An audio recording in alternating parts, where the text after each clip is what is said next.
أعوذ بالله من الشيطان اللعين الرجيم. بسم الله الرحمن الرحيم.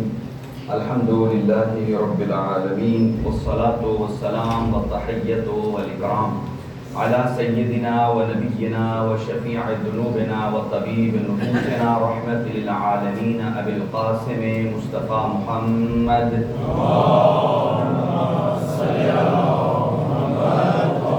وعلى وصيه وبصيره ووارث علمه علم الأولين والآخرين يعصب الدين أمير المؤمنين زوج فاطمة الزهراء والد الحسن والحسين سيد الأوصياء علي بن أبي طالب عليه السلام.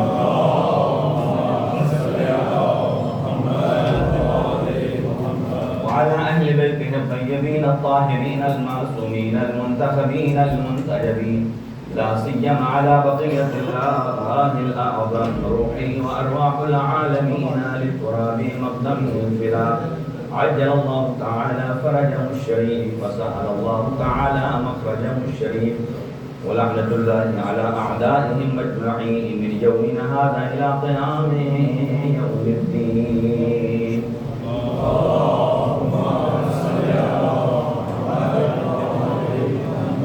بعد فقد قال الله الحكيم في كتابه المتين. بسم الله الرحمن الرحيم.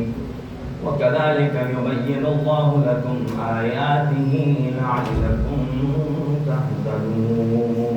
صدق الله العلي العظيم.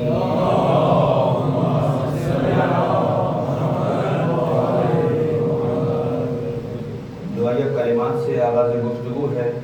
اللہ سبحانہ و تعالیٰ تمام مومنین اور مومنات کو اپنے حفظ و امان میں رکھے، مریض مومنین کو شفا عطا فرمائے. خاص طور سے جناب سید اسد عباس اسد علی نقوی صاحب ہیں، سید مدر عباس نقوی، سید محسن عباس صاحب ہیں، اور اسی طرح آج کا جو تبرک کا اہتمام ہے برادر محمد کاظم صاحب کی طرف سے ہے. اللہ سبحانہ و تعالیٰ ان کے مال و رزق میں برکت عطا فرمائے، اور خود ان کو بھی صحت اور تندرستی عنایت فرمائے، اور ان کے گھر پر اپنی رحمتیں اور برکتیں نازل فرمائے، اور برادر شیخ محمد ضامن صاحب کو بھی صحت اور تندرستی عطا فرمائے. جناب محترم شہباز صاحب اور ان کی اہلیہ کو بھی شفا عطا فرمائے، اور اسی طرح جناب برادر ثاقب حسین صاحب ہیں، سید عابد کاظمی صاحب ہیں، اور ایک مومنہ دو مومنہ نے درخواست دعا کی ہے. اللہ سبحانہ و تعالیٰ ان سب کو شفاء کلیہ عطا فرمائے. اپنی دعاؤں کی قبولیت کے لیے ایک صلوات مرحمت.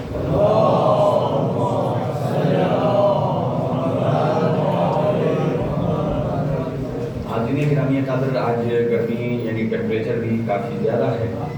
کوشش کریں گے کہ ہمارے ایمان کا ٹیمپریچر بھی کنٹرول میں رہے، کیونکہ اصل میں تقویٰ اور پرہیزگاری نام ہی یہی ہے کہ انسان ہر چیز کو بیلنس میں لے کر چلے. اور آپ کی خدمت میں جو معلومات عرض کی ہیں انہی کے زمرے میں کل جہاں تک گفتگو روکی تھی، یہ بات طے شدہ ہے کہ اگر اولاد انسان صالح چاہتا ہے تو والدہ کا انتخاب بہت ہی سوچ سمجھ کے کرنا چاہیے. قرآن مجید ارشاد فرماتا ہے من عمل صالحا من ذکر او انثى وهو مؤمن فلنحيينه حياة طيبة. پہلے ٹھیک پہلے آپ نے کیا نا ٹھیک توڑی کو کم کر. من عمل صالحا من ذکر او انثى، جو بھی نیک عمل انجام دے، توجہ ہے حضرات، جو بھی نیک عمل انجام دے، اس میں کوئی فرق نہیں ہے کہ وہ مرد ہو یا عورت. من عمل صالحا من ذکر او انثى، یہ شرط ضرور ہے کہ وہ ہوا مؤمن، اسے صاحب ایمان ہونا چاہیے. جب انسان عمل انجام دیتا ہے چاہے مرد ہے یا عورت ہے اور اس کے ساتھ ساتھ وہ صاحب ایمان بھی ہے، تو اللہ سبحانہ و تعالیٰ ارشاد فرماتا ہے فَلَنُحْيِيَنَّهُ حَيَاةً طَيِّبَةً، اللہ اس کو ایسی زندگی عطا کرے گا جو بالکل طیب بھی ہوگی اور طاہر بھی ہوگی.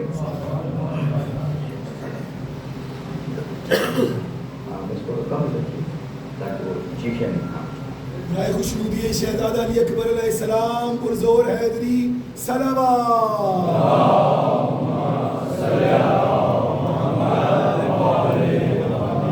اچھا ہوا آپ نے تذکر بھی دیا. آج شہزادہ علی اکبر علیہ السلام کی حیات طیبہ بھی آپ کی خدمت میں پیش کریں گے. ارشاد رب العزت ہے جو بھی مرد ہو یا عورت ہو نیک عمل انجام دے، شرط یہ ہے کہ وہ مومن ہو تو فَلَنُحْيِيَنَّهُ حَيَاةً طَيِّبَةً، ہم اس کو حیات طیبہ عطا کریں گے، پاکیزہ زندگی عطا کریں گے. توجہ رکھیے گا، جب اللہ سبحانہ و تعالیٰ بیان فرماتا ہے پاکیزہ زندگی عطا کریں گے، اس کا مطلب صرف یہ نہیں ہے کہ وہ زندگی میں حج کرے گا، نماز پڑھے گا، روزہ رکھے گا، قرآن کی تلاوت کرے گا. نہیں، حیات طیبہ کا مطلب یہ ہے کہ وہ حیات اتنی طیب ہے کہ دنیا میں بھی پاک اور پاکیزہ زندگی گزار رہا ہے اور آخرت میں بھی اسے مقدس اور پاکیزہ مراحل حاصل ہوں گے. یعنی اسے دوسرے الفاظ میں کہا جائے کہ دنیا میں رہ کر بھی کربلا والوں کے ساتھ رہے گا اور دنیا سے جانے کے بعد بھی اہل کربلا کے ساتھ ہی محشور ہوگا. اب آ جائیے، چاہے مرد ہو یا عورت. کل ایک جملہ عرض کیا تھا، آگے بڑھتا ہوں. حضرت ام البنین سے متعلق تاریخ میں جملے ہیں کہ کانت ام البنین من النساء الفاضلات العارفات بحق اہل البیت. یہ بی بی ام البنین جو ہیں وہ اہل بیت اطہار کے مطابق متعلق انتہائی فاضل تھی، عارفات، اور بڑی ہی معرفت رکھتی تھی اہل بیت اطہار کی. توجہ رکھیے گا، حضرت ام البنین کا جو خانوادہ ہے وہ بھی انتہائی مالدار تھے اور ان کے میکے سے جو انہیں کھانا آتا تھا، گندم آتی تھی، جو اور چیزیں آتی تھی، جناب ام البنین اپنے گھر اسے سیف سائٹ پر رکھ دیتی تھی، گھر میں استعمال نہیں کرتی تھی. امیر المومنین نے ایک دن پوچھا کہ آپ کے جو آباء و اجداد کی طرف سے جو مال آتا ہے اسے آپ گھر میں پکانے کے لیے کیوں استعمال نہیں کرتی ہیں؟ تو دیکھیے، اسے کہتے ہیں عارفات باہل البیت، اہل بیت کے مقام کو جانتی ہیں اور کہنے لگی آقا میں جانتی ہوں کہ اس گھر میں سارے عصمت و طہارت کے پروردہ ہیں، آپ امیر المومنین ہیں، بچے جوانان جنت کے سردار ہیں، تو میں ام البنین کی ذمہ داری یہ ہے کہ میں گھر میں جو کچھ پکاؤں امیر المومنین کی اجازت کے بغیر میں نہیں پکا سکتا. یعنی جو اہل بیت کی خوراک کے بارے میں اتنی محتاط تھیں. اور اسی لیے بی بی کے بارے میں یہ ہے کہ بی بی جب مولا علی کے گھر میں آئی ہیں تو شہزادوں نے آپ کو جب ماں کہہ کر پکارا تو حضرت امیر المومنین کو فرماتی ہیں یا علی ابن ابی طالب لا تقل الفاطمہ، آج کے بعد مجھے فاطمہ نہ کہیے، اس لیے کہ جب آپ مجھے فاطمہ کہتے ہیں، بی بی کا بھی نام فاطمہ ہے کلابیہ، جب آپ مجھے فاطمہ کہتے ہیں تو شہزادوں کی توجہ اپنی ماں زہرا کی طرف جاتی ہے. میں نہیں چاہتی کہ میرے نام کی وجہ سے بچے افسردہ ہوں اپنے ماں کے ذکر اور یاد کی وجہ سے. امیر المومنین نے فرمایا پھر آج کے بعد آپ کا نام ہے ام البنین. فرمایا اللہ نے مجھے بیٹے تو عطا کیے نہیں ہیں. کہا جب علی مرتضیٰ فرما رہے ہیں انشاءاللہ العزیز اللہ سبحانہ و تعالی آپ کو بیٹے عطا کرے گا.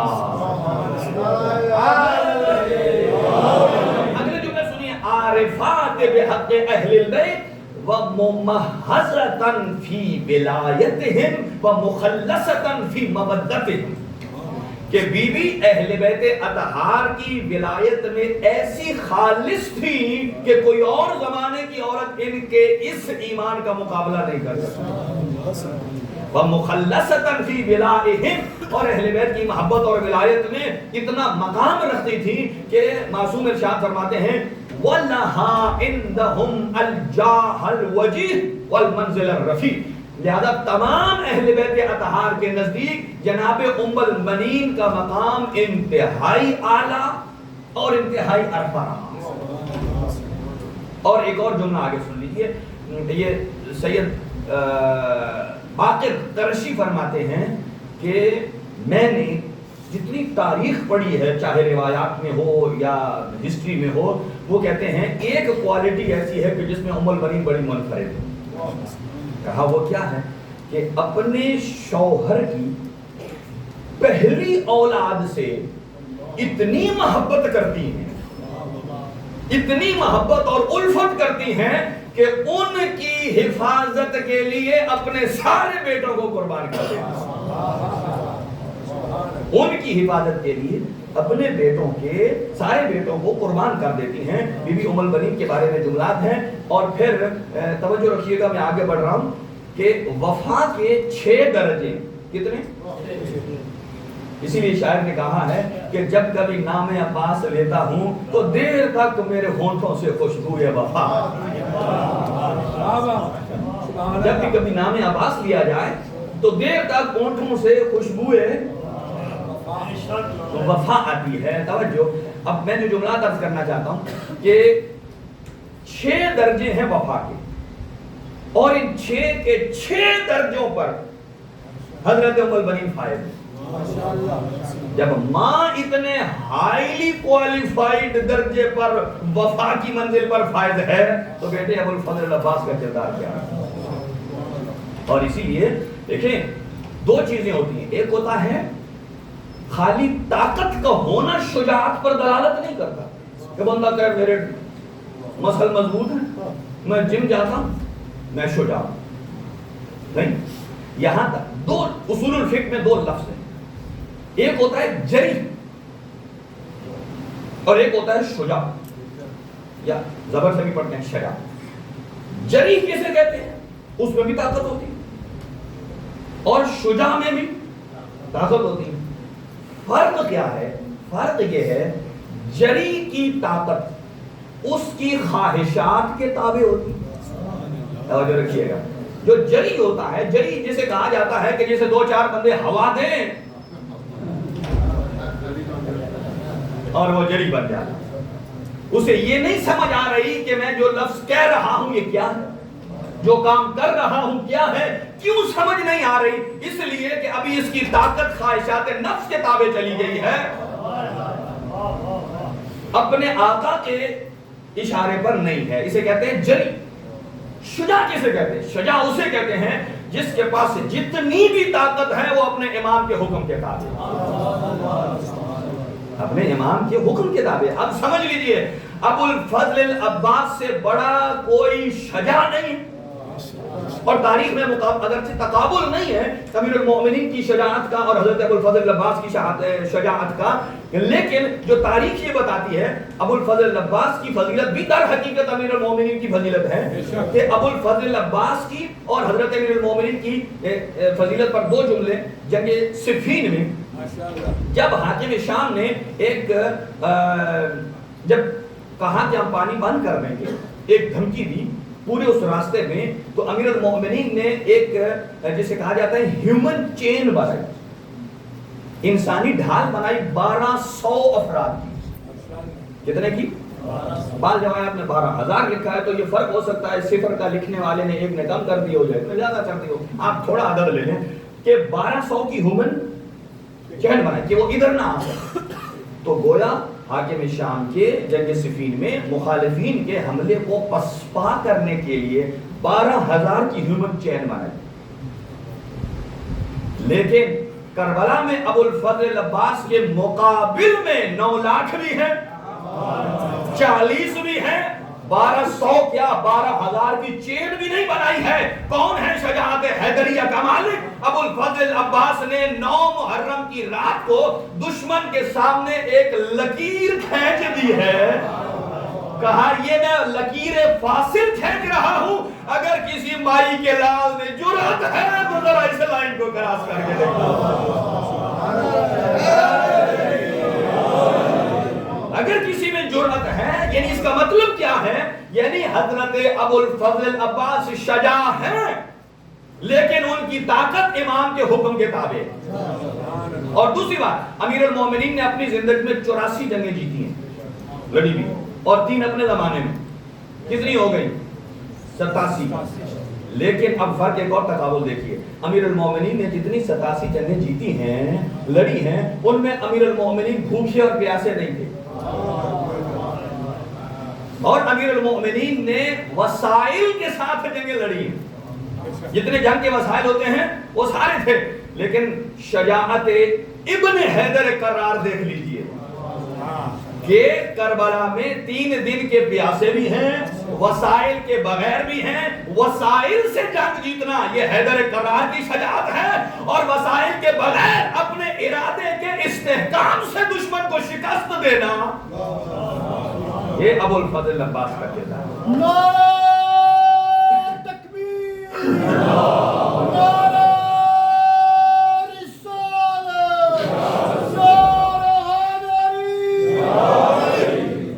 انتہائی، اور میں عرض کر رہا تھا کہ وہ وفا کے جو 6 پیمانے ہیں وہ حضرت ام البنین میں پرفیکٹ بیٹھتے ہیں، اور اس کے ساتھ ساتھ ایک ام البنین کی ذات ہے اور ایک حضرت علی اکبر کی والدہ بی بی ام لیلہ۔ اب وہ 6 باتیں پھر عرض کروں گا چونکہ وقت تیزی سے نکل رہا ہے۔ اور یہ بات یاد رکھیے کہ معصوم منصوص من اللہ کتنے ہیں؟ 14۔ امام کتنے ہیں؟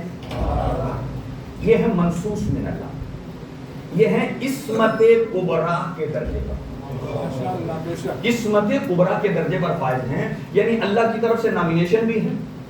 عصمت کبریٰ یہ ہے کہ کسی نے نہ انہیں گناہ کرتے دیکھا ہے اور نہ ممکن ہے، چونکہ اللہ نے جن کو کسی کی ہدایت کے لیے بھیجا ہوتا ہے جب وہ خود پاک و پاکیزہ نہیں ہوگا تو دوسروں کو ہدایت نہیں کر سکتے۔ لیکن اس کے علاوہ حضرت علی اکبر علیہ السلام کی ذات گرامی، حضرت ابو الفضل عباس، یہ محفوظ عن الخطا ہے۔ توجہ رکھیے گا، نوجوانوں کے لیے عرض کر رہا ہوں، یہ محفوظ عن یا دوسرا اسے عصمت صغریٰ کا درجہ دے سکتے ہیں جو منصوص من اللہ سے نیچے ہوتا ہے۔ لیکن حضرت علی اکبر ہوں، جناب شہزادہ قاسم ہوں، اون محمد ہوں، اور جناب زینب کبریٰ سلام اللہ علیہا، حضرت بی بی ام کلثوم ہوں، حضرت بی بی رباب ہیں، یہ وہ ہستیاں ہیں کہ جن سے کسی نے گناہ ہوتے نہیں دیکھا۔ توجہ، اس لیے کہ اللہ جب اپنے دین کی حفاظت کا کسی سے کام لینا چاہتا ہے تو پہلے اسے طہارت کی ضمانت دیتا ہے، پہلے طہارت کی ضمانت دیتا ہے۔ اب ایسے ہی حضرت ام البنین جو ہیں وہ بھی بہت کردار رکھتی ہیں، اور بی بی ام لیلہ، توجہ رکھیے گا، حضور سرور کائنات کی زوجہ تھی ام حبیبہ جو ابو سفیان کی بیٹی ہیں اور حاکم شام کی بہن ہیں، فتح مکہ کے بعد حضور کے عقد میں آئی ہیں، اور وہ ابو سفیان کی بیٹی ہے، نام کیا ہے؟ بی بی ام حبیبہ، امہات المومنین میں سے ہیں۔ اسی طرح بی بی ام لیلہ، ان کا تعلق بنی ثقیف سے ہے، اور یہ بھی ابو سفیان کی نواسی ہے اور یزید کی پھوپھی زاد ہے، لیکن امام حسین علیہ السلام کی زوجہ ہے۔ اب یہ نہیں کہا جا سکتا، اس لیے کہ اللہ نے جس کے دل کو ایمان کے لیے چن لیا ہو۔ حضرت ام حبیبہ حضور کی زوجیت میں ہیں، لیکن جانتی ہیں کہ حضور کا مقام کیا ہے۔ جو مقام میرے شوہر کا ہے وہ مقام میں نے نہ اپنے والد کو دینا ہے نہ کسی اور کو دینا۔ یہاں تک کہ روایات میں ہے ابو سفیان فتح مکہ کے بعد جب آتا ہے اور بی بی ام حبیبہ کے گھر اور اس مسند پر بیٹھنے جا رہا ہے کہ جو مسند رسول تھی، توجہ، تو جیسے ہی وہ بیٹھنے لگا تو بی بی ام حبیبہ نے کیا کیا؟ تاریخ طبری میں ہے، انہوں نے بستر کو لپیٹ دیا۔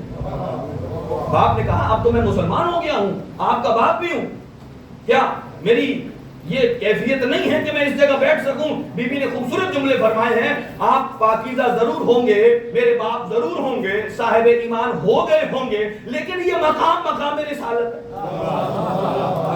اور وہاں تو جملے ہیں کیف اجعل النجاست علی الطہارت، بی بی نے فرمایا میں کیسے طہارت کے مقام پر کسی اور آلودہ کو رکھ سکتی ہوں؟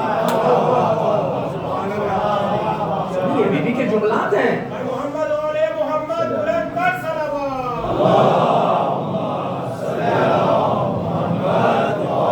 یہ بی بی کے جملات ہیں۔ اب مجھے بتائیے ابو سفیان نے حضور کے اگر مسند پر بی بی بیٹھا بھی دیتی تو کتنی دیر بیٹھنا؟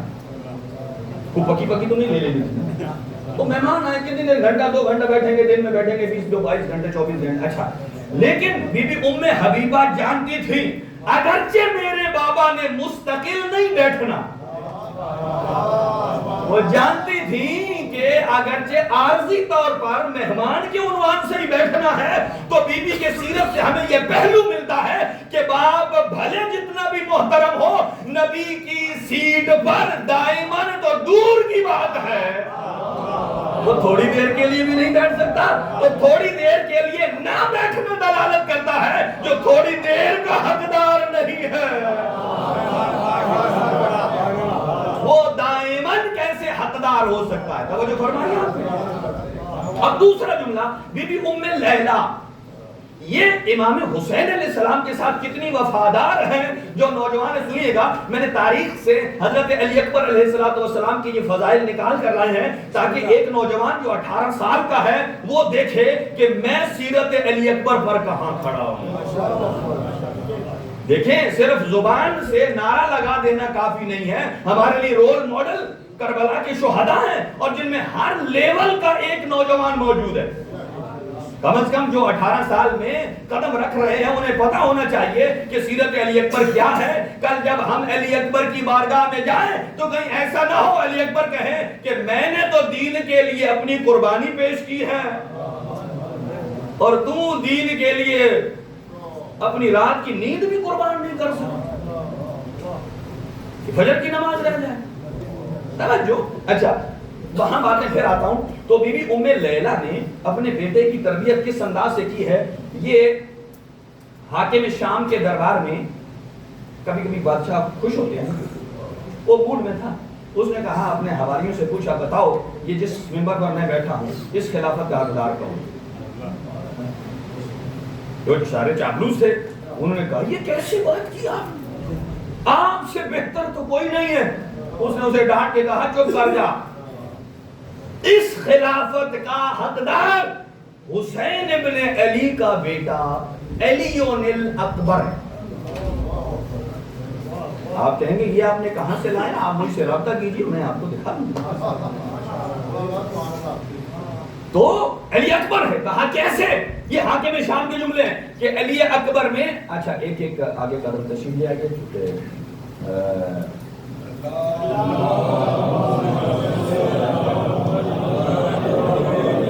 منٹ میرے پاس 18 ہیں، میں نے مسائل بھی پڑھنا ہے، توجہ آپ کی رہے گی تو میں مطالب جلدی جلدی پیش کروں آپ کی خدمت میں، کیونکہ ہر روز مومنات کی طرف سے بھی خواہش ہوتی ہے کہ مسائل زیادہ پڑھیں، لیکن مسائل اس عروج پر پہنچ جاتا ہے اس کے بعد بندے مارنے والی بات ہے۔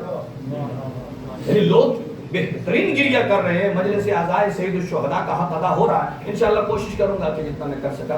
تو کہا کہ 4 صفات کی وجہ سے علی الاکبر اس حکومت کا حقدار ہے۔ پہلا، ان کے نانا رسول خدا، دوسرا شجاعت ہاشمی، اور تیسرا اپنی طرف موڑا کہ سخاوت بنی امیہ ہے، سخاوت بنی امیہ ہے، اور جو خودداری ہے کہ کچھ نہ بھی ہو اور پھر بھی نہ مانگے، سفید پوشی جسے کہا جاتا ہے، خودداری بنی ثقیف کی ہے۔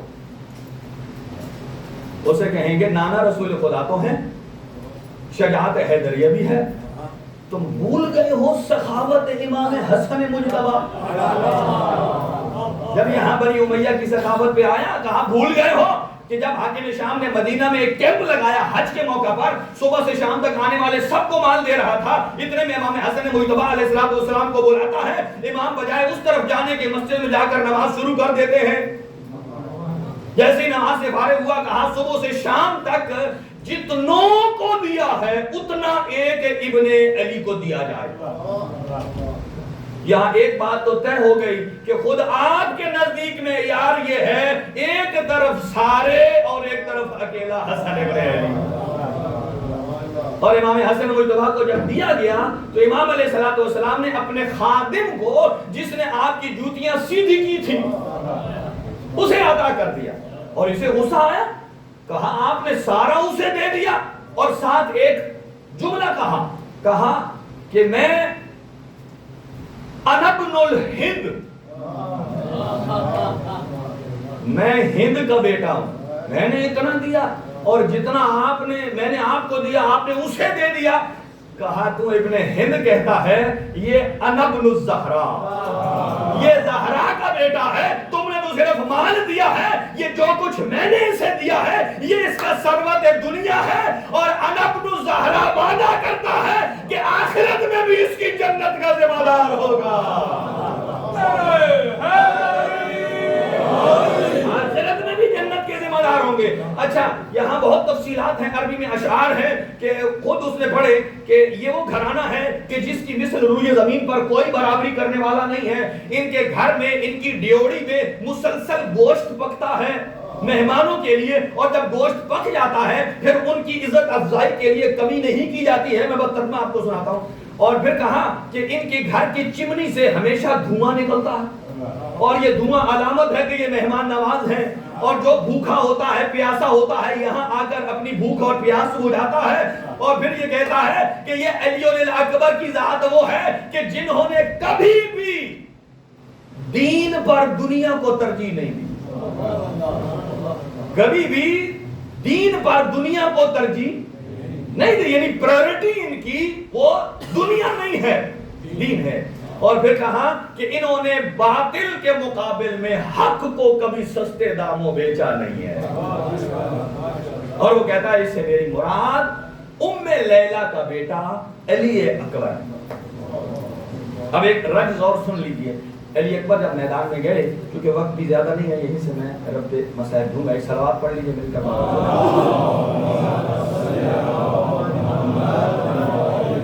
چلیں ایک اور نقطہ بیچ میں عرض کر دیتا ہوں تاکہ تھوڑا سا کربلا کو سمجھنے میں ہمیں آسانی ہو۔ ارشاد خداوندی ہے کذالک یبین اللہ لکم آیاتہ، اللہ تعالیٰ فرماتا ہے ہم اسی طرح لوگوں کو اپنی آیات سے سمجھاتے ہیں، لعلکم تہتدون، تاکہ وہ ہدایت پائیں۔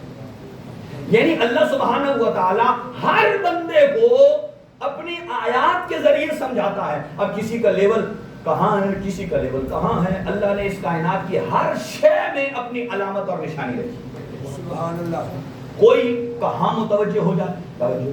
اب یہ کائنات کی ہر چیز اور ہر ذرہ یہ آیت پروردگار۔ انسان کا وجود بولیے، سورج، چاند، یہ سردی اور گرمی کا آنا جانا یہ آیت الہی ہے، اور یہ بارشیں تو برسنا، پرندے، آگ، یہ میں چیزیں اس لیے کہہ رہا ہوں کہ میں بھی بتانا چاہتا ہوں کہ آیات کیا، پانی، دریا، سمندر، ابابیل، کربلا۔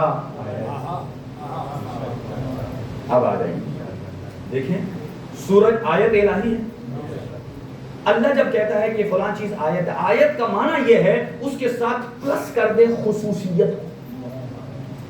آیت اسے کہا جاتا ہے کہ جس کے ساتھ کوئی ایسی خصوصیت جڑی ہو کہ دیکھنے والا متوجہ ہو اور اپنی اصلاح کرے، یعنی کسی اور طرف جائے۔ سورج آیت ہے۔ آپ نے کبھی آج تک سورج سے خدا سمجھا ہے؟ ہم اسے نارمل سمجھیں۔ کیوں؟ اس لیے کہ یہ ہر روز نکلتا ہے، ہر روز غروب ہوتا ہے، سو لہذا ہم اسے خصوصیت نہیں سمجھتے۔ اس کا مطلب یہ ہے کسی بھی چیز کا زیادہ عمل ہونا اس کی اہمیت کو، ہر روز بکرے کا گوشت کھاتے رہیں، ایک دن اٹھ کے بول پڑے گا یار آج تو دال پکا دو، توجہ ہے حضرات کی، چلو کچھ کی آنکھیں کھل گئی ہیں۔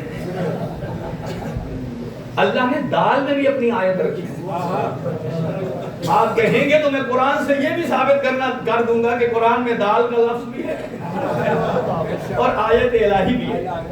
توجہ، اس کا مطلب یہ ہے کہ جو چیز کثرت سے استعمال ہوتی ہے اس کی ذرا ویلیو کیا ہو جاتی ہے، کم ہو جاتی ہے، لیکن کافی عرصے بعد پھر دوبارہ اگر بکرا پکے پھر مزہ آتا ہے نا اس کو۔ اب سورج ہر روز نکل رہا ہے، اللہ نے کہا میں نے اسے آیت بنایا، ہم نے کبھی اس کو آیت نہیں سمجھا۔ وجہ کیا ہے؟ چونکہ وہ ہر روز آ رہا ہے تو اہمیت گر گئی ہے۔ چاند ہر روز نکلتا ہے، ہم نے کبھی اس سے نشانی، زمین ہر وقت گردش میں، ہم نے کبھی اسے سبق نہیں لیا۔ توجہ، لیکن یہ جب زیادہ عمل کی وجہ سے اپنی ویلیو کو کھو دیتا ہے، اللہ پھر ایک دفعہ جھٹکا دیتا ہے۔ اللہ کیا دیتا ہے؟ جب جھٹکا دیتا ہے یہ دوبارہ اپنی خصوصیت میں ابھرتا ہے۔ مثلا سورج ہر روز نکلتا ہے، ویلیو کم ہو جاتی ہے، ہم نے اس سے کبھی آیت نہیں لی، لیکن جب اسی سورج کو سورج گرہن لگ جائے، توجہ، سورج گرہن لگ جائے، اب یہ خصوصیت اختیار کر گیا ہے، اب اس کے لیے نماز آیات پڑھنا واجب ہے۔ نماز آیات کیوں پڑھتے ہیں؟ اس لیے کہ یہ آیت کی جمع ہے، آیات نشانی ہے، اس میں اللہ نے کچھ چھپا کے رکھا ہے۔ چاند ہر روز نکلتا ہے، اہمیت ہم اس کو نہیں دیتے ہیں، لیکن جب چاند گرہن لگ جائے بولیے تو نماز آیات پڑھنا واجب ہے۔ اگر رفتار میں ہوا چلتی رہے یہ نارمل ہے، ہم نے اسے کبھی ہر روز سانس لیتے ہیں لیکن ہم نے اس سے آیت لی نہیں ہے، لیکن جب اسی میں آندھی آ جائے، تیز طوفان آ جائے، نماز آیات واجب ہو جاتی ہے۔ اگر زمین دیکھیں ہر ٹائم گردش میں ہے یا نہیں، لیکن ہم نے اس سے سبق نہیں لیا کبھی، لیکن جب اس کی رفتار تیز ہو جاتی ہے، زلزلے میں بدلی ہو جائے، نماز آیات واجب، چونکہ خصوصیت آ گئی ہے۔ اس کا مطلب یہ ہے کہ اللہ نے یہ چیزیں آیتیں بنا کے بھیجی تھی، لیکن کثرت استعمال کی وجہ سے وہ آیت سے نکل کر عادت میں آ گئی۔ جس میں آ گئی ہیں آیت سے نکل کر عادت میں آ گئی، اور عادت جب بن جائے، جب روٹین بن جائے تو اس سے انسان سبق نہیں سیکھتا ہے، لیکن اللہ اس آیت کو جو عادت میں بدلی کیا ہے، پھر جب اس عادت کو آیت میں بدلتا ہے پھر لوگ سبق سیکھتے ہیں۔ اب آ جائیے، یہی جو اللہ نے آیت بنا کے بھیجا ہے، لوگ سورج کو نہیں سمجھتے ہیں، لیکن اگر کوئی آ جائے، سورج نکلتا ہے مشرق سے، اگر کوئی مغرب سے پلٹا دے تو یہ عادت سے نکل کر آیت میں تبدیل ہو جاتا ہے۔ چاند کے کبھی دو ٹکڑے نہیں ہوئے ہیں، اگر حیدر کرار اشارہ کرے اور دو ٹکڑے ہو جائیں تو یہ حیدر کرار کا اشارہ کرنا یہ عادت سے نکل کر آیت میں تبدیل ہو جاتا ہے۔ اور زمین حرکت میں ہے، یہ آیت سے عادت میں آ گئی، لیکن جب زلزلہ آ جاتا ہے، یہی علی حیدر کرار کو لوگ شکایت کرتے ہیں، علی زلزلہ آ گیا ہے، اور زمین پر جاتے ہیں، ٹھوکر مار کے کہتے ہیں انا حیدرہ اسکت یا تراب، اے مٹی تو ٹھہر جا، حکم دینے والا ابو تراب ہے۔ نعرہ تکبیر، نعرہ رسالت، نعرہ حیدری۔ توجہ، جڑے رہیے میرے ساتھ، میں کربلا تک لے جا رہا ہوں۔ یعنی اللہ جب عادت کو آیت میں تبدیل کرتا ہے تو یہاں سوچنے کا ایک لمحہ فکریہ پیدا ہوتا ہے۔ مجھے بتائیے، حضرت پانی دریا کبھی درمیان سے راستہ دیتا ہے؟ لیکن اگر حضرت موسیٰ اپنے حواریوں کے ساتھ رب کی توحید کو بیان کرنے نکل رہے ہوں تو دریا نے راستہ دیا؟ اس کا مطلب یہ ہے کہ پانی کا رواں ہونا یہ عادت دریا ہے، اور دو حصوں میں تقسیم ہو جانا حضرت موسیٰ کے لیے یہ عادت سے نکل کر آیت میں تبدیل ہو جاتا ہے۔ مجھے بتائیے، آگ جلاتی ہے یا نہیں؟ جلاتی ہے، لیکن اگر حضرت ابراہیم نمرود کی آگ میں چلے جائیں اور وہ گلزار بن جائے، اب یہ عادت سے نکل کر آیت میں آ گئی ہے۔ توجہ، ٹڈیوں کا کام ہے پیدا ہونا، فصلوں کو کھانا، اگر یہ عام پیدا ہو تو عادت ہے، قوم بنی اسرائیل کے لیے پیدا ہو کر ان کے غلے کو کھا جائیں تو یہ آیت الہی ہے۔ اگلا جملہ، مکڑی کا کام کیا ہے؟ جالا بنانا۔ آپ کے گھروں میں بھی ہوتا ہوگا، مہینہ دو مہینہ سال کے بعد آپ جالے اتارتے ہیں، کیوں؟ مکڑی کا کام ہے، اس کی ڈیوٹی ہے یہ کرے۔ تو بکری کا جالا بنانا یہ عادت ہے، لیکن اگر نبی مکہ سے ہجرت کرنے جائیں، غار میں پہنچے اور اندر مکڑی جالا بنا دے تو یہ جالا عادت نہیں ہے، یہ آیت الہیہ ہے۔ توجہ رکھیے گا۔ اب آپ گھروں میں جائیں گے، آپ اپنے گھروں میں دیوار پھلانگ کے جاتے ہیں یا دروازے سے؟ بولیے، مجھے نہیں معلوم کس کے دل میں ولایت علی موجود ہے۔ آپ گھروں میں جاتے ہیں تو دیواروں سے نہیں، دروازوں سے جاتے ہیں۔ گویا دروازوں سے گھروں میں داخل ہونا یہ ہے عادت، اور اگر کسی کے لیے اللہ اپنے گھر کی دیوار کھول دے،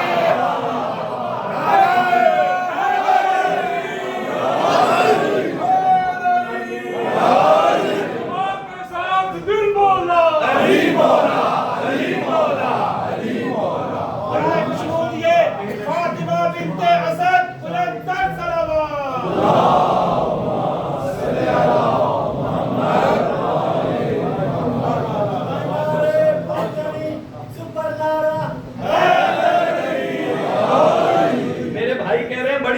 کی ہے؟ میں نے کہا میں نے پڑھنے میں بڑی محنت کی ہے، آپ نے سمجھنے میں بڑی دیر کی ہے۔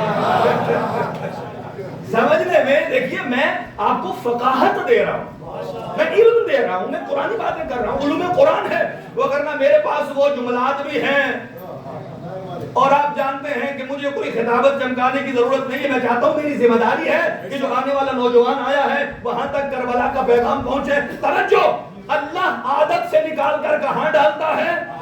آیت میں۔ تو دروازوں سے داخل ہونا لوگوں کی عادت ہے، اور دیوار سے جانا یہ عادت نہیں ہے۔ علی کے لیے اللہ نے آیت بنا دیا ہے۔ نعرہ تکبیر، نعرہ رسالت، نعرہ حیدری۔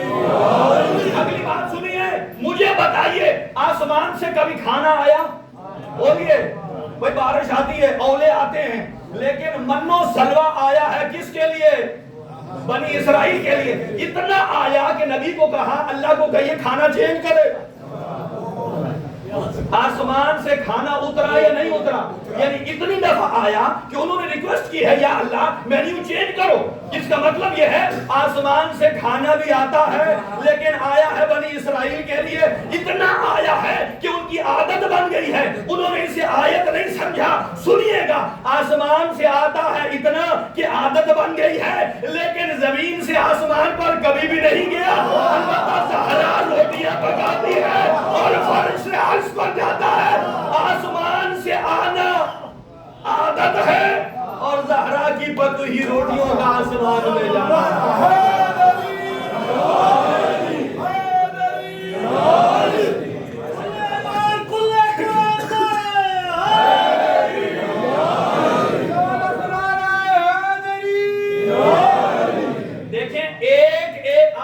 رات کو دیکھا ہو ستارے ٹوٹتے ہیں یا نہیں ٹوٹتے؟ اور جنہوں نے ابھی تک منہ بند کیا ہوا ہے کھولیں تو صحیح نا بھائی، ستارے ٹوٹتے ہیں یا نہیں ٹوٹتے؟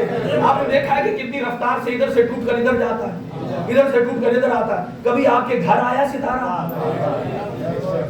بھائی ایک ایک ستارہ زمین سے بڑا ہے۔ یہاں تو شہاب ثاقب آ جائے تو جگہ دھنس جاتی ہے۔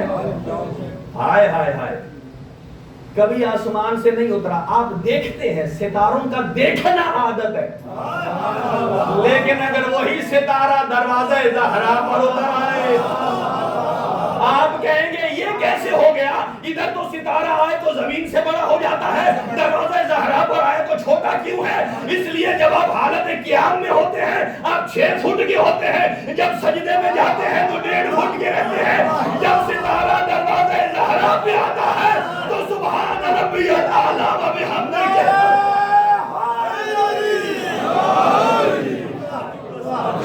دروازہ ہے۔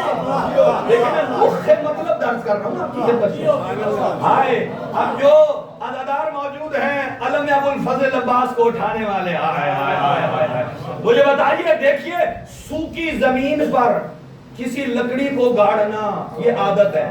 ہائے ہائے ہائے، سوکی زمین پر لکڑی کو گاڑنا عادت ہے۔ ہائے، اگر کوئی علم کو پتھر پر گاڑے تو حیدر قرار ہے، اور اگر کوئی پانی پہ گاڑ دے۔ ابو الفضل عباس کا پانی پہ علم گاڑنا یہ عادت نہیں ہے، یہ آیت الہیہ ہے، یہ آیت الہیہ ہے۔ اگلی بات سنیے، مجھے بتائیے عادت کیا ہے؟ اگر 2 پارٹیاں آپس میں لڑ رہی ہوں، ایک زیادہ ہو اور ایک تھوڑی ہو، مجھے بتائیے عادت کیا ہے؟ کون جیتتا ہے؟ زیادہ والا یا تھوڑی والا؟ زیادہ کا جیتنا عادت ہے، اور اگر سارے زیادہ کے زیادہ آ جائیں 72 کے مقابل میں تو وہاں 72 کا جیتنا عادت نہیں ہے، یہ آیت الہیہ ہے، یہ آیت الہیہ۔ آئیے، بس وقت بھی تیزی سے جا رہا ہے۔ حضرت علی اکبر ان میں سے ایک، آپ نے رجز پڑھا، اور یہ رجز ایسا تھا، تبلیغی رجز تھا۔ حضرت علی اکبر نے بتا دیا کہ حاکم شام مجھے اپنی طرف منسوب کرنا چاہتا ہے، اور اس رجز میں علی اکبر نے بتایا کہ میرا ایمان اور طرفداری صرف حسین ابن علی کے ساتھ۔ 4 جملوں میں ہے، انا علی ابن الحسین ابن علی، میں علی کے بیٹے حسین کا بیٹا علی اکبر ہوں۔ نحنو و بیت اللہ اولا بالنبی، اللہ اور اس کے گھر کی قسم کہ میری ساری ہمدردیاں خاندان مصطفیٰ کے ساتھ۔ اور پھر فرماتے ہیں واللہ لا یحکم فینا ابن الدعی، فرمایا ابن الدعی اسے کہتے ہیں جو مجہول النسب ہو۔ میں نے وہ لفظ استعمال نہیں کیا کہ جسے آپ بھڑک جائیں۔ ابن الدعی جس کا شجرہ مجہول ہو، پتہ ہی نہ ہو اس کی اولاد ہے۔ حضرت علی پر میدان میں گئے، کہا واللہ لا یحکم فینا ابن الدعی، آ جائے میرے مقابل میں، کون ہے جو ابن دعی بھی ہو اور ہم پر حکم چلائے؟ اضربکم بالسیف و احامی ابی ضرب غلام ہاشمی عربی، کہا آؤ میں اپنے بابا کا طرفدار ہوں، اپنے زمانے کے امام کی حمایت میں ایسی ضرب لگاؤں گا کہ جو عربی بھی ہوگی ہاشمی بھی ہوگی۔ عربی بھی ہوگی بس۔ چھٹے امام بیان فرماتے ہیں جب کسی نے پوچھا آقا کسی باپ کے لیے خوشی کا مقام کیا ہے؟ ہمارے ایک دوست اللہ انہیں اولاد نرینہ عطا فرمائے، کہا کہ باپ کے لیے خوشی کا مقام کیا ہے؟ کہا باپ کے لیے خوشی کا مقام یہ ہے بیٹا جوان ہو جائے اور باپ کے سامنے جب چلتا ہے باپ کو بڑی خوشی ہوتی ہے، اور یہی جوان بیٹا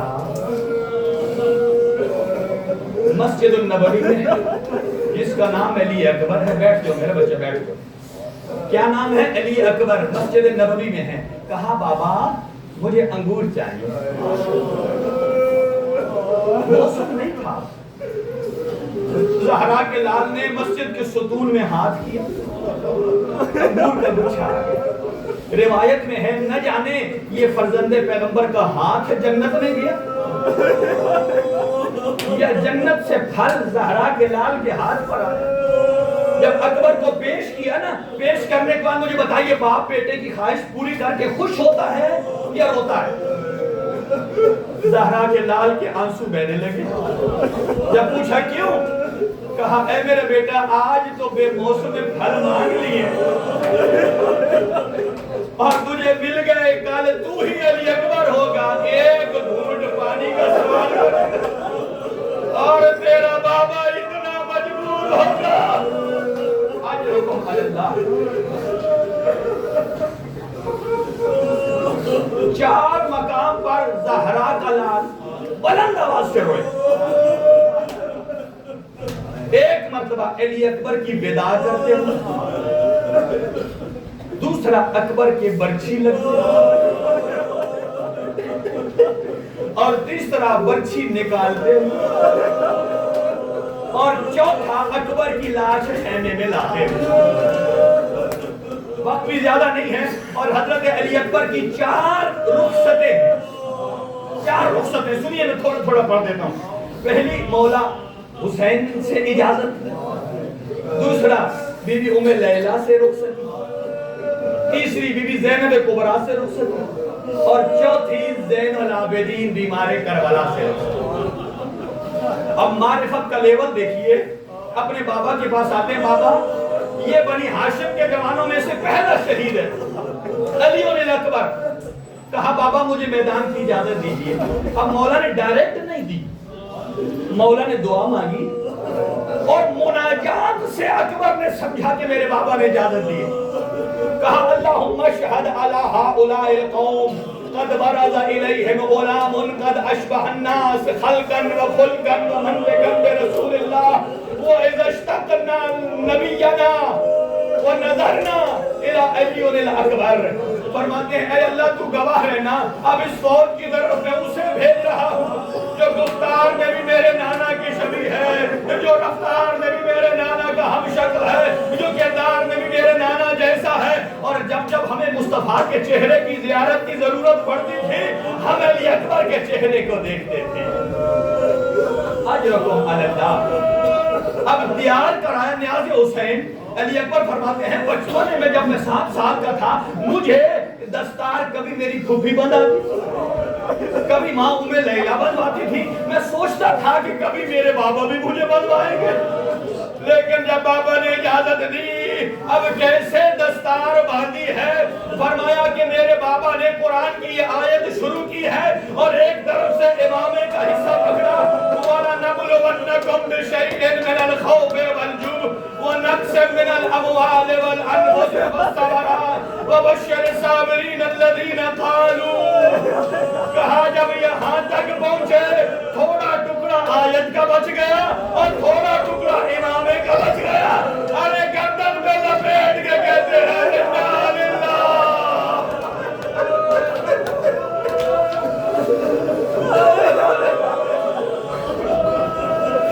یا زہرا، علی اکبر کی جوانی کے صدقے ان تمام جوانوں کی حاجات پوری کر، ہمارے دوست ہیں یا اللہ انہیں علی اکبر کے صدقے اولاد نبی عطا فرما، اجرکم علی اللہ۔ کہا جب امامہ بنوا چکے اب لباس کو ادھر سے بھی پھاڑ دیا یہاں سے بھی پھاڑ دیا، گھوڑے پر سوار کر آیا، اب کہا جاؤ اپنی ماں لیلا کے پاس۔ ماں لیلا کے پاس آئے نا، آپ جانتے ہیں کہ بیٹا اگر رات کو دیر سے واپس آئے تو ماں کئی دفعہ دروازے پر جاتی ہے، لیکن جس لیلا کا بیٹا علی اکبر جیسا ہو اور میدان کو جا رہا ہو، لیلا نے منع تو نہیں کیا، اتنا کہا اکبر تیرے بغیر لیلا زندہ، تیرے بغیر لیلا زندہ نہیں رہے گی، اور کہا اے میری اماں اگر معاشر کے میدان میں میری دادی زہرا نے پوچھ لیا کہ میرا بیٹا تو مارا گیا، تو نے اکبر کو روک لیا، کہا جاؤ میرا بیٹا، اجرکم علی اللہ۔ اب آئے بی بی زینب کبریٰ کے خیمے میں، لہذا اسے آپ ہی حلقہ بنا کے ماتم کرتے ہیں نا، ساری بیویوں نے حلقہ بنا لیا، بیچ میں علی اکبر ہے اور بیویاں نوحہ پڑھ رہی ہیں، نوحہ کیا ہے؟ ارحم علی غربتنا اللہ اکبر، اے اکبر ہم مدینے میں نہیں ہیں، ہمارے اوپر رحم کر، شیخ الجامعہ فرماتے ہیں یہ پہلی منزل تھی جب بیویوں نے پتھروں سے ماتم کیا،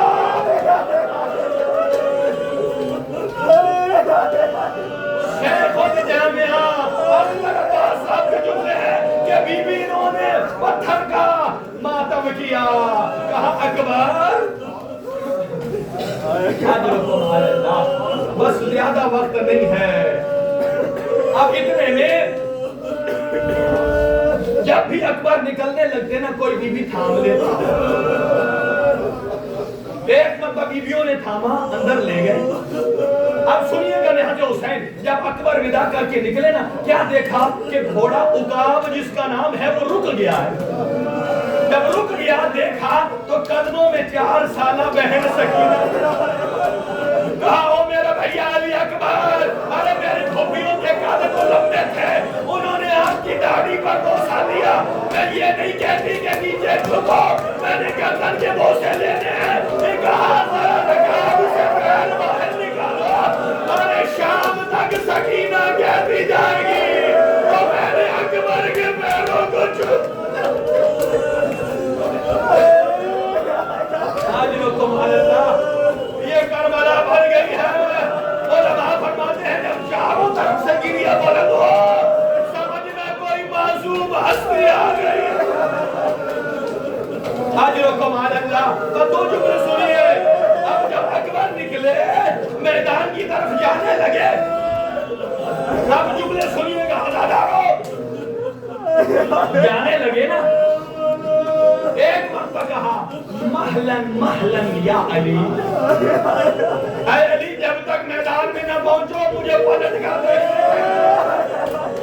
اکبر نے کیا دیکھا جیسے جیسے گھوڑے کی رفتار بڑھ رہی ہے، ارے زہرا کے لال کا امامہ گردن میں ہے، ہاتھ کھلے ہیں اور اکبر کے پیچھے دوڑے چلے جا رہے ہیں، کہا بابا آپ ہی تو رخصت دی تھی، کہا کاش تیرا کوئی اکبر جیسا بیٹا ہوتا اور تجھ سے جنگ کی اجازت مانگتا، اجرکم علی اللہ۔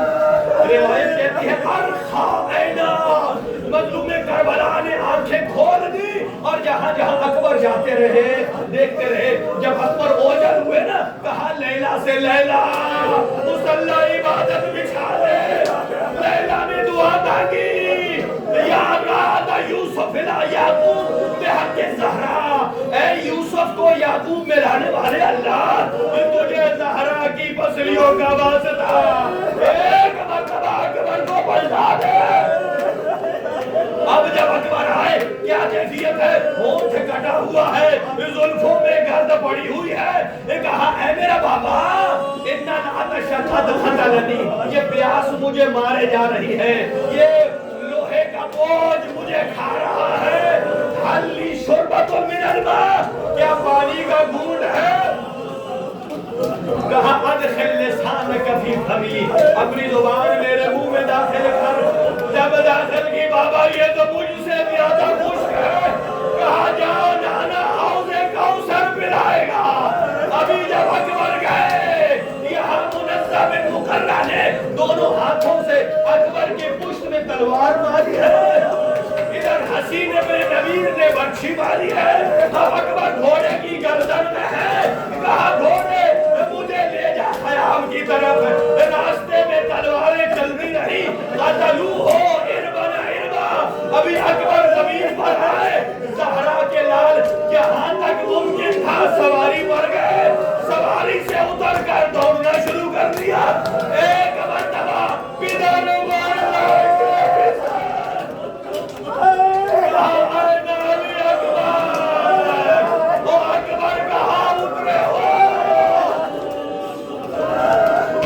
اکبر کو پایا، اکبر کے رخسار رکھا. کہا دنیا بارک الوفا. کہا بابا میری چھاتی میں پھل برچھی کا ہے. اب اکبر نے کیا کیا؟ کہا اے میرا بیٹا میرا ہاتھ برچھی پہ رکھا. اب زہرا کے لال نے ایک گھٹنا زمین پہ رکھا، ایک ہاتھ اکبر کی چھاتی پہ ہے، ایک ہاتھ سے برچھی نکالی. ارے کلیجہ باہر نکل آیا اور کہا اے اللہ اب راضی ہے. اور یہ غریب نینوا نے اکبر کو